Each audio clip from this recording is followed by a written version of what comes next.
mbadde Sabagerike yayingiddemu nti ekintu kino nagiddemu kintu kya busawo Buganda azingule enguguze ave ku kyalo. Ssaalongo bw'ab'e Kitenda abadde akola ogw'obusamize mu Kalani Zone kuleekaana ekisangibwa Makindye Ssaabagabo yagobeddwa abakulembeze b'ekyalo abakulembeddwamu Godfrey Mayinja ng'ono bamugwikiriza mu ssabo mw'abadde asawulira. Kino kidiridde abatuuze mu kitundu kino okumwekengera nga bagamba nti yandiba omufere. Abakulembeze abamukutte ku nkoona bagamba nti okusinziira ku kunoonyereza kwe bakoze bazudde ng'omusamize ono yava Kibuye mu Wansanso Zone nga ne sitampu esangiddwa ku bbaluwa z'ekyalo gye yava zibadde tezikwatagana. Bongerako nti Ssaalongo ku woofiisi y'ekyalo yeeyanjula ng'omutuuze wabula kibabuuseeko ng'atadde akapande ku kkubo yeeranga nga bw'ali omusamize.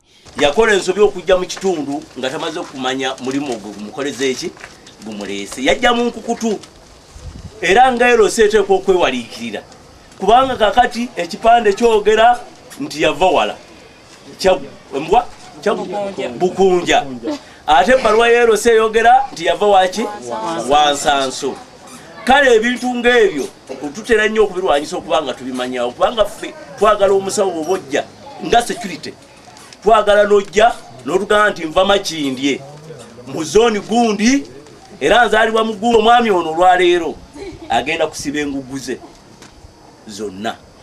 Kitenda afulumiziddwa n'ebintu bye byonna nga ku bamugobye nabo okubaddeko n'abawala abalala babiri bwe babadde basawula. Libadde teriri busa ne zireeta omukazi abadde azze okubaako ensonga za Lopa Mbajjajja wabula yeewuunyizza okusanga Kitenda nga bamukutte ku nkoona. Landiroodi Kitenda w'abadde asawulira amukwatiddwa ekisa n'amuddizaayo emitwalo 5 egya Uganda kubanga abadde yakamala ku nnyumba ze ssabbiiti 2 zokka. Oluvannyuma akapande ka Kitenda akasigukuluddwayo Mayinja n'amuteeka mu mmotoka ye ey'ekika kya Pajero ne beeyongerayo. Ne mu kusenguka kwe ebbaluwa gye yatuleetera yali etutegeeza nti asenguse naye nga temutwanjulira nga musawo Muganda. Twagenza okukinoonyereza okutuuka mu bakama be omuntu nga ayina ebikolobero gy'abadde ali byakolayo. Namuyomba Sharifa yakusakidde eggulire lino ku Lwabukedde TV. Tuze mubeere bulungi mukuume eggwanga lyammwe.